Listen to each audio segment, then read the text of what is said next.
ايه اللي الناس السعداء بيعملوه بشكل مختلف عشان يكونوا مبسوطين لوقت اطول؟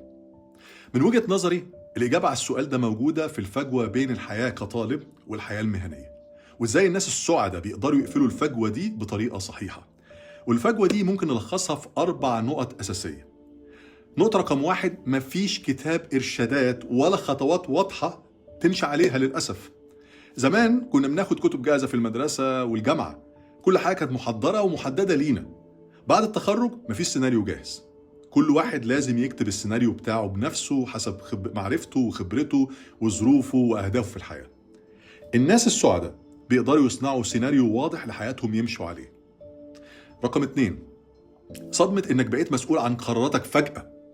في المدرسة والجامعة نادرا ما كنا بناخد قرارات مصيرية، معظم القرارات كانت بتتاخد لنا من أهالينا أو من النظام نفسه. لكن بعد ما بنبدأ الشغل بنلاقي نفسنا محاصرين بعشرات القرارات اللي لازم ناخدها كل يوم. ومع إن كتير من الناس بطبيعتهم بيكرهوا اتخاذ القرارات، في ناس أكتر كمان مش عارفة أصلا إزاي تاخد قرار صح.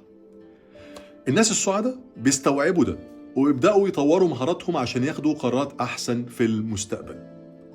رقم 3، اللي اتعلمناه عن النجاح في المدرسة ملوش علاقة بالحياة العملية. طب إزاي؟ زمان كان النجاح بسيط وواضح، ذاكر كويس هتنجح وتعدي للمرحلة اللي بعدها. فلما بنبدأ الشغل بنعتقد إن القاعدة هي نفسها، اشتغل جامد هتترقى وتتقدر صح. لكن للأسف الدنيا مش بتمشي كده. النجاح في الحياة المهنية بيعتمد على عوامل تانية غير أداء فقط، عوامل تانية كتير.